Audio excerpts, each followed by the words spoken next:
Bem-vindo ao Momento da Saúde aqui no programa Encontro com a Vida. Nossa mesa já está posta para termos um diálogo sobre saúde.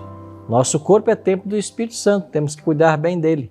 E você também entende pela Bíblia que nós somos um ser holístico, temos que cuidar bem do corpo, da mente, do espírito.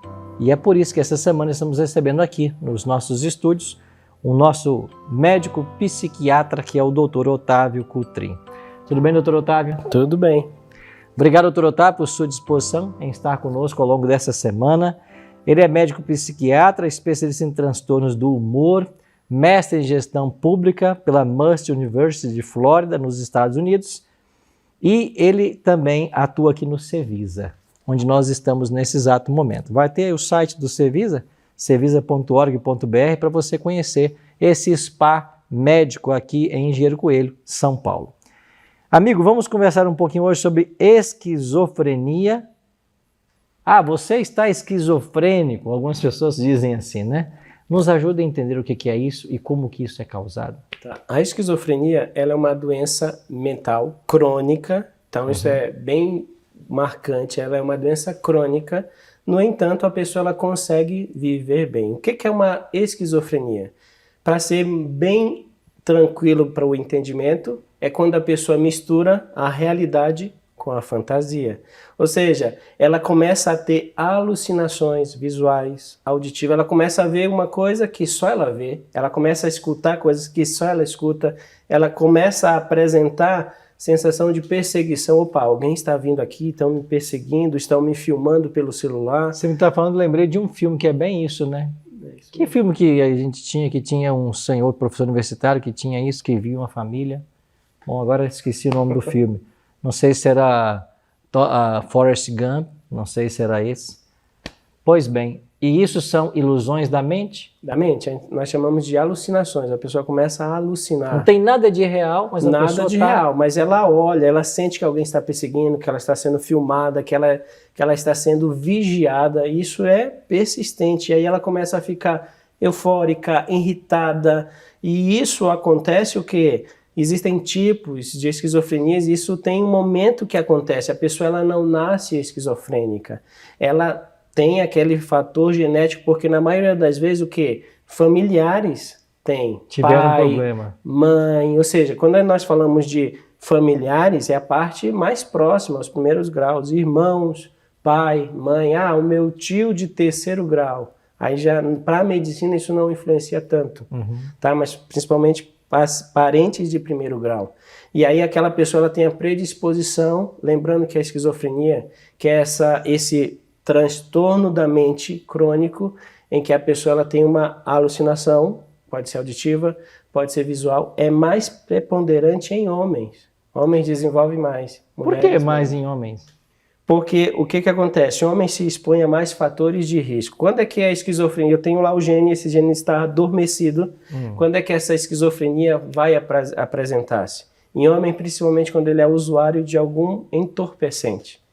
Ele passou a utilizar muito álcool, muita droga, independente do tipo. Ele começa o quê? Nesse momento de abstinência, ele começa a ter essas alucinações. E aí essas alucinações da droga, elas vão persistir. E aquilo dá o gatilho para esquizofrenia. O esquizofrênico precisa ser tratado com medicação? Com certeza. Por quê? Porque ele tem essa alucinação. Ele não sabe o que é real, o que não é real. Então, ele o quê? Ele, ora, fica muito apavorado, ora, fica muito irritado, porque, tem alguém me perseguindo, tem alguém querendo entrar aqui na minha casa, eu estou vendo algo que não aconteceu, tem alguém, o homem casado, tem alguém mexendo com a minha esposa, mas é algo da mente dele. Então, para esses sintomas, essa psicose que nós chamamos ser tratada, eu preciso entrar com medicação. Para quê? E quanto tempo? Para a vida a medicação. Nós podemos fazer um paralelo como um paciente hipertenso. Ele toma o remédio hipertensivo para a vida. Assim é o esquizofrênico. Então o esquizofrênico não tem a cura para ele? Ele vai depender de uma medicação sempre? Crônico. É mesmo? É uma doença crônica. Olha que interessante. Bom, tá aí dicas para nós, né? Quem sabe... Agora, como que eu posso perceber um caminho? O que vem antes da esquizofrenia? Tem alguma coisa? Tem. Algum distúrbio? Ou seja, a pessoa ela começa a ter algumas manias. Ela começa a olhar para o lado, perceber que tem alguma coisa acontecendo. Ela não está ouvindo nada, mas começa a ter manias, sensações. Sensação de perseguição, sensação de que alguém está falando de mim. Olha, deixaram o celular porque estão me gravando. Então ele começa a ter sensações. Nesse momento, ela é tratável ainda? É reversível? Não, uma vez que a esquizofrenia ela começou se se manifestar, a desencadear, eu preciso o quê? Quanto menor os sintomas, mais fácil eu tratar com medicamento de menor magnitude. Entendi. Quanto maiores os sintomas, eu preciso colocar um arsenal medicamentoso muito maior. E aí, para controlar, porque qual é o meu objetivo do tratamento? Não é a cura. Não existe cura, porque não se sabe a etiologia, a causa verdadeira da esquizofrenia. O que se sabe é, uma vez o paciente esquizofrênico, eu preciso estabilizá-lo, para que ele tenha uma melhor qualidade de vida. Esse é o objetivo. Obrigado, doutor, por suas dicas de hoje, viu? E amanhã você volta, né? Pode deixar. Amanhã a gente volta aqui com outro tópico. Deixa eu até dar o spoiler aqui, né? Síndrome do pânico, bom? Você tem síndrome do pânico? Conhece alguém? Amanhã é esse tópico você não pode perder. Vamos lá com os nossos pastores, momento da oração intercessora. Muito obrigado, pastor Arilton. Bom dia a você que nos assiste aí. Que bom estar com você. Mais um momento de oração. O nosso coração se enche de alegria ao saber que tem pessoas que estão logo bem cedo assistindo aí, participando conosco e, acima de tudo, conversando com Deus. Tem sido uma alegria dividir esses momentos com cada um de vocês. Nós temos aqui algumas mensagens de pessoas e telespectadores que têm nos assistido aí e enviam aqui as mensagens no YouTube. A gente gostaria de ler com você agora também esses pedidos de oração, às vezes são umas saudações também, mensagens. E temos aqui a mensagem do Gilberto Miranda. Ele diz assim, ó, Deus abençoe a todos do programa, todos os telespectadores em nome de Jesus. Amém, que essa bênção se estenda também à sua vida. A Natália diz, bom dia, paz do Senhor, querida, que tenhamos todos um bom dia. Muito obrigado, Natália, por estar conosco. O Emanuel diz assim, olha, que Deus continue nos protegendo e nos guardando de todo mal e que Deus abençoe o plano e o sonho de cada um de nós. Você tem sonhos? O Emanuel pede uma bênção sobre o seu sonho. E temos aqui também uma mensagem da Olga. A Olga diz assim, olha, bom dia a todos os irmãos, gratidão ao Senhor por mais um dia abençoado. Peço que oremos pelos moradores de rua que vivem em meio a tantas necessidades, que mais pessoas estejam engajadas por essa causa de cuidar das pessoas. Que bom, querida, vamos incluir sim isso em nossa oração, que Deus tenha misericórdia dessas pessoas e que mais pessoas se sintam tocadas a cuidar de pessoas que estão em necessidade. Muito obrigado a você pelo carinho, são mensagens de pessoas como você que está nos assistindo, que nós lemos aqui dia após dia. Tem sido uma alegria muito grande estar aqui com vocês. Eu gostaria de dividir um texto com vocês nessa manhã, um texto muito especial para mim, de modo pessoal, que é o texto de Efésios, capítulo 3, versículo 20. Um texto muito poderoso que também pode impactar a sua vida. Muitas vezes questionamos a Deus o porquê das coisas não acontecerem na nossa vida.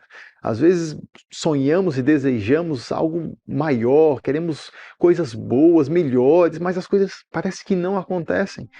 Mas quando pensamos e questionamos isso, questionamos também o poder de Deus em agir e fazer as coisas no tempo dele. Mas Ele é fiel e Ele cumpre a sua promessa. Ele faz muito mais do que pedimos. E é justamente sobre isso que o texto dessa manhã nos fala. Olha lá na sua Bíblia e abre a sua Bíblia aí comigo. Efésios capítulo 3, versículo 20. A Bíblia diz, aquele que é capaz de fazer infinitamente mais do que tudo o que pedimos ou pensamos, de acordo com o seu poder que atua em nós. Deus é capaz de realizar muito mais do que nós podemos pensar, muito mais do que nós podemos pedir. Ele é quem nos concede todas as bênçãos. Eu queria convidar você, querido telespectador, você que nos assiste aí toda semana, a descansar no Senhor e a entender que Ele está no controle de tudo. E Ele, como um pai, sabe o que é melhor para você. Sabe que talvez aquilo que você está pedindo ainda não é o momento.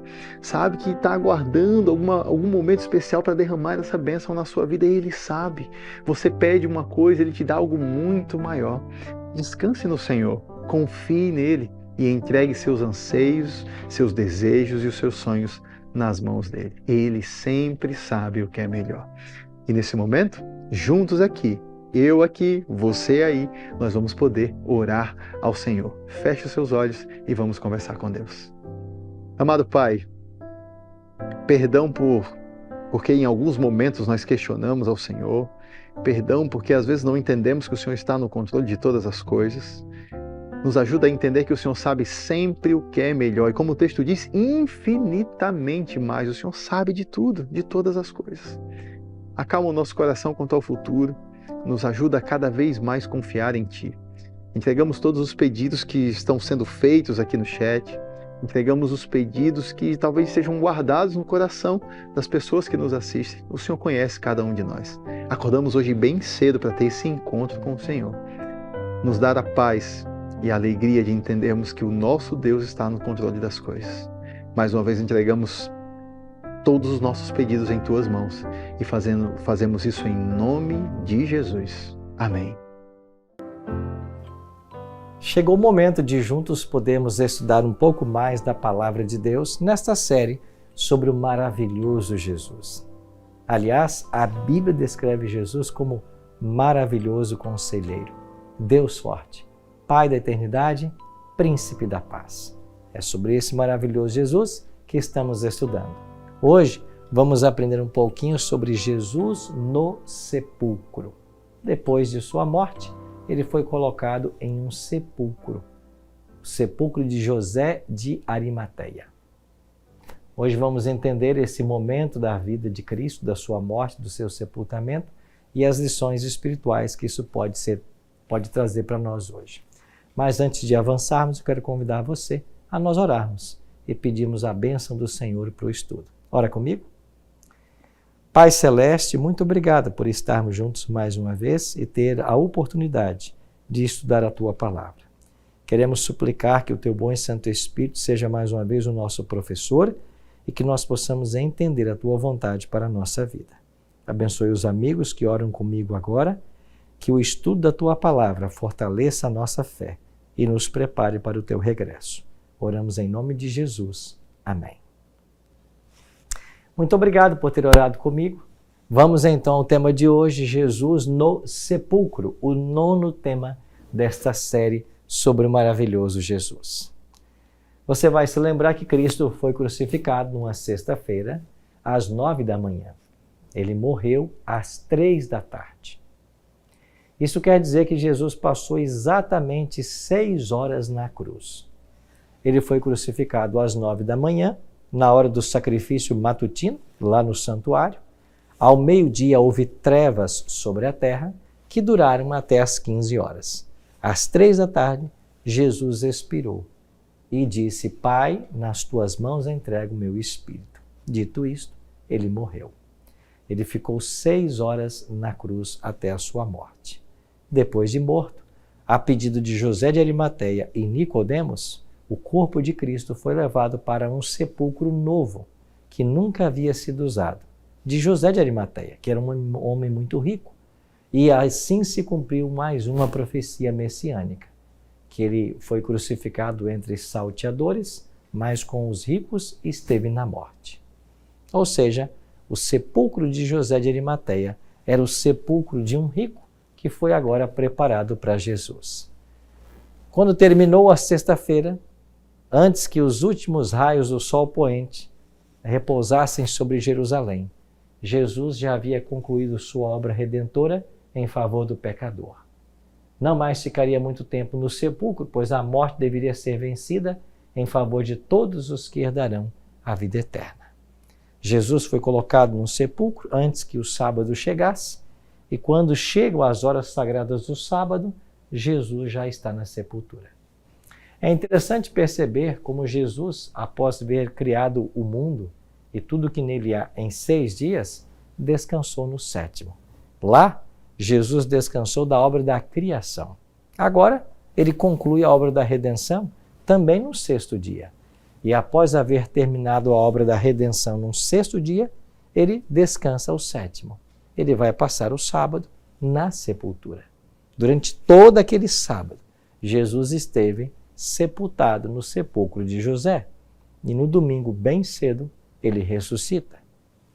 A ressurreição de Cristo não deveria ser surpresa para os discípulos. Ainda que eles estivessem tristes e desapontados com a morte de Jesus, eles não estavam se lembrando ainda das promessas feitas por Jesus de que ele ressuscitaria. Mas, de fato, Cristo havia prometido, havia feito uma previsão de sua morte e ressurreição. Olhe, por exemplo, em Mateus 16, 21. Desde aquele momento, Jesus começou a explicar aos seus discípulos que era necessário que ele fosse para Jerusalém e sofresse muitas coisas nas mãos dos líderes religiosos, dos chefes dos sacerdotes e dos mestres da lei, e fosse morto e ressuscitasse ao terceiro dia. Você percebe nesse texto que Jesus está sendo claro com os discípulos: eu ressuscitarei no terceiro dia. Olhe um outro exemplo que ele deu. Mateus 12, 40. Pois assim como Jonas esteve 3 dias e 3 noites no ventre de um grande peixe, assim o Filho do Homem ficará 3 dias e 3 noites no coração da terra. Você está percebendo? Em vários momentos Jesus falou para os discípulos da sua morte e da ressurreição. E de quantos dias aconteceria a ressurreição? 3 dias. Mas, pastor, Cristo não foi morto numa tarde de sexta e ressuscitou no domingo bem cedo? Então não deram as 72 horas completas. De fato, não deram. Mas na Bíblia existe algo que nós chamamos de contagem inclusiva. O que é isso? Quando partes de um dia já é considerado como um todo. Isso acontece com relação, por exemplo, ao reinado. Vários reis são colocados na Bíblia como tendo atos no seu primeiro ano de reinado, segundo ano de reinado. Esse ano já é contado, não importa se um mês apenas transcorreu de tempo. O mesmo acontece no caso da morte e do sepultamento de Jesus. É considerado 3 dias porque ele passou parte da sexta na sepultura, todo o sábado e parte do domingo, ainda que poucas horas. Mas então isso é chamado de contagem inclusiva. Parte das horas do dia já se considera como um dia. Até porque nós não sabemos se Jonas ficou de fato 72 horas engolido por um peixe. Quem sabe ele certamente passou um tempo diferente disso, né? Mas a Bíblia diz que ele ficou 3 dias e 3 noites. Bom, ao olharmos para o texto sagrado, nós vemos então que Jesus fez uma previsão de sua ressurreição. E a ressurreição de todos os justos, em todos os tempos, passou a depender da ressurreição de Jesus. Paulo vai argumentar isso em 1 Coríntios capítulo 15 e vai dizer que se Jesus não ressuscitou, a nossa fé é vã. Essas são as palavras de Paulo. Como as pessoas reagiram à ressurreição de Cristo? Estudando a Bíblia, nós percebemos algo muito interessante. Como que alguns seres humanos reagiram à ressurreição dele. Comecemos pelos guardas. Em Mateus 28, verso 4 é dito: os guardas tremeram de medo e ficaram como mortos. Lembra que um anjo desceu do céu para ressuscitar a Cristo? Uma luz iluminou o sepulcro e os soldados que ali faziam vigília caíram ao chão como mortos. Esta foi a reação desses soldados, que depois mentiriam a respeito dos fatos, dizendo que o corpo de Jesus havia sido roubado. Mas há outras reações que a Bíblia apresenta. Se de um lado as pessoas duvidavam ou tentaram camuflar a ressurreição, de outro lado, as pessoas declararam abertamente que Cristo havia ressuscitado. Olhe para o exemplo das mulheres que haviam seguido Jesus. Em Mateus 28, 8, nós lemos: as mulheres saíram depressa do sepulcro, amedrontadas e cheias de alegria, e foram correndo anunciá-lo aos discípulos de Jesus. Se os soldados caíram como mortos diante da ressurreição, as mulheres, por outro lado, ficaram entusiasmadas com a notícia e foram correndo contar para os discípulos. Interessante que os discípulos, ao ouvirem a notícia das mulheres, eles também não acreditaram. e eles tiveram que correr até o sepulcro para ver se de fato as coisas eram assim. Como que as pessoas reagiam diferentes? Olhe para os 2 discípulos que caminhavam com Jesus em direção à cidade de Emaús. O texto diz assim: então os olhos deles foram abertos e o reconheceram, e ele desapareceu da vista deles. Perguntaram-se um ao outro: não estavam ardendo os nossos corações dentro de nós enquanto ele nos falava no caminho e nos expunha as Escrituras? Levantaram-se e voltaram imediatamente para Jerusalém. Ali encontraram os 11 e os que estavam com eles reunidos, que diziam: é verdade, o Senhor ressuscitou e apareceu a Simão. Então os 2 contaram o que tinha acontecido no caminho e como Jesus fora reconhecido por eles quando partia o pão. Interessante que quando eles chegaram lá na distante aldeia de Emaús, eles reconheceram Jesus. E agora eles voltam correndo para Jerusalém para contar aos discípulos as boas novas. Quais eram as boas notícias? Cristo estava vivo. Ele havia ressuscitado. Esta é a maior notícia que nós temos hoje para dar. Ele não está morto numa cruz. Ele ressuscitou e vive para todo sempre. A palavra de Deus nos diz que é necessário que reine a morte, mas por um breve tempo, porque a morte será vencida e ela é a última inimiga a ser vencida. O apóstolo Paulo ensina: pois é necessário que ele reine até que todos os seus inimigos sejam postos debaixo de seus pés. O último inimigo a ser destruído é a morte. Paulo continua: se não há ressurreição dos mortos, então nem mesmo Cristo ressuscitou. E se Cristo não ressuscitou, é inútil a nossa pregação, como também é inútil a fé que vocês têm.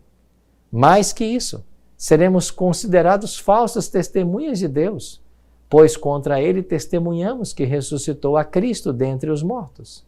Mas se de fato os mortos não ressuscitam, ele também não ressuscitou a Cristo.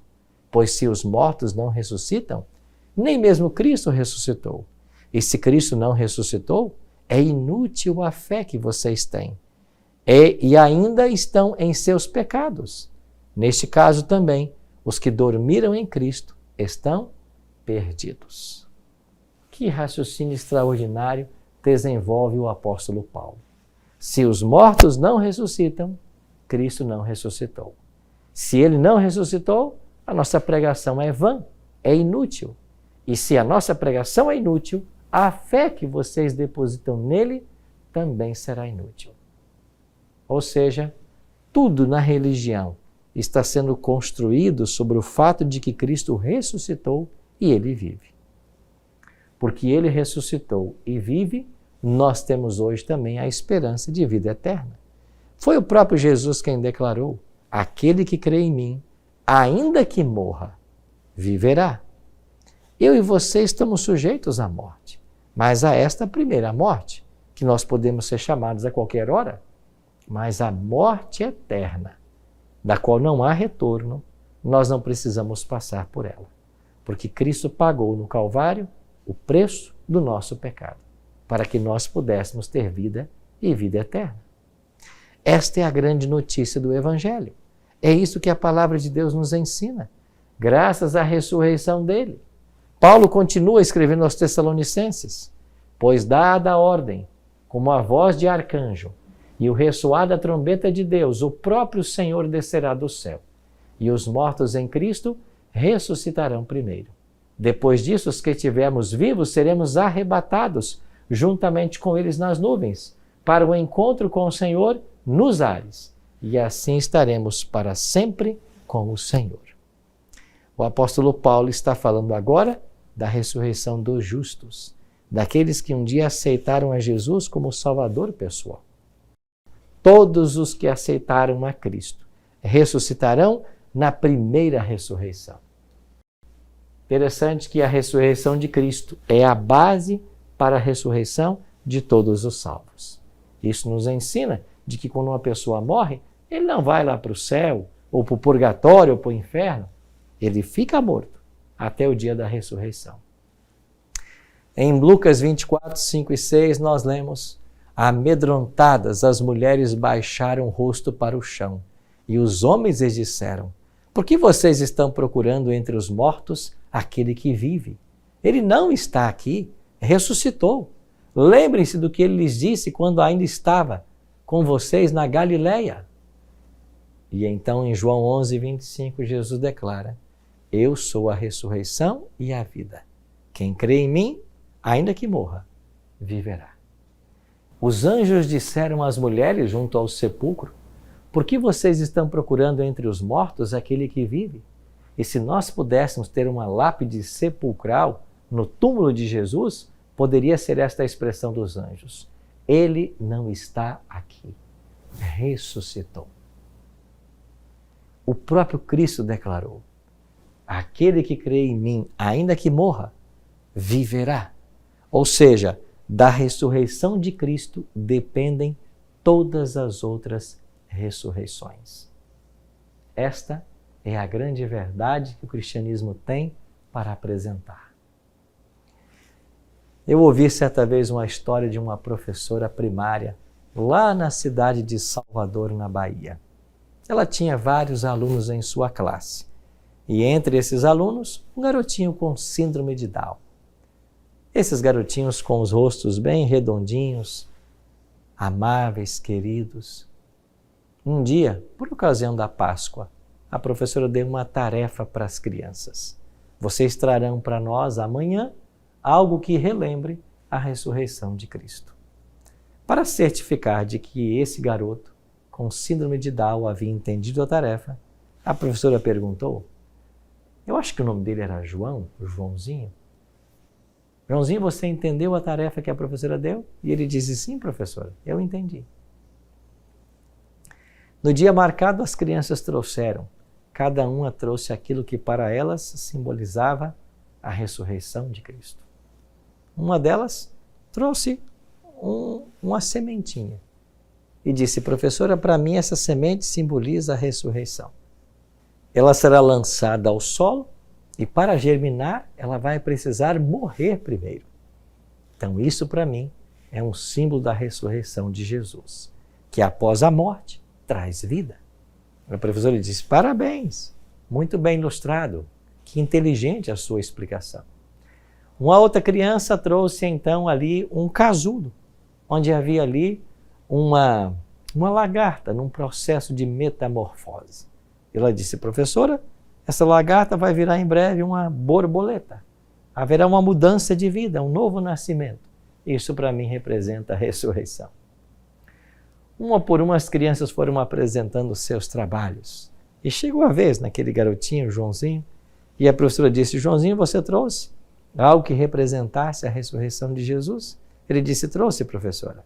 E ele trouxe um Kinder Ovo. Lembra desses Kinder Ovos que tinha?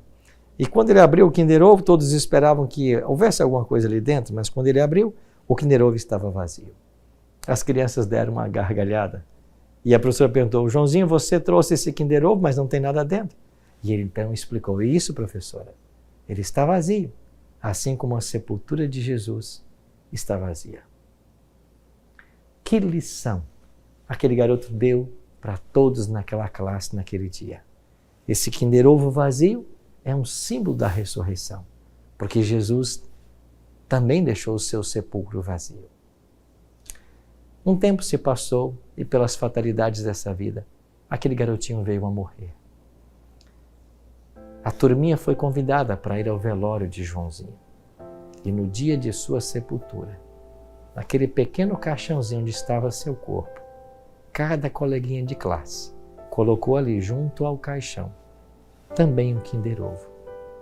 Todos eles vazios, para significar que um dia Joãozinho também ressuscitará. A sepultura de Jesus está vazia. Ela fala para nós sobre vida. E graças à sepultura vazia de Jesus, nós um dia também poderemos ter vida. Não importa o problema que você está enfrentando. Não importa nem mesmo a morte, se ela bater à sua porta. Cristo nos dá a esperança que vai além do sepulcro, porque mesmo que morramos, um dia ressuscitaremos. Pensa nisso, querido amigo, querida amiga. Hoje o Espírito Santo de Deus fala ao nosso coração e nos convida a aceitarmos o Cristo, que não está mais numa sepultura. Você não encontra os restos mortais de Jesus como encontra de outros líderes mundiais. Ele está vivo. E graças à sua vida, nós também podemos ter vida e vida eterna. Sim, amigos, esta é a verdade mais gloriosa do Evangelho. Ele ressuscitou. Ele está vivo. E eu espero que Ele viva hoje, no seu e no meu coração. Que nós possamos abrir a porta do coração para que Jesus habite e que nós possamos aceitá-lo como nosso Salvador e Senhor. Vamos orar por isso hoje? Pai Celeste, muito obrigado por Tua morte e por Tua ressurreição. Graças à Tua ressurreição, nós hoje podemos ter vida e vida em abundância. Fica conosco nesses dias e nos prepare a cada instante para o Teu regresso. É a nossa oração, em nome de Jesus. Amém.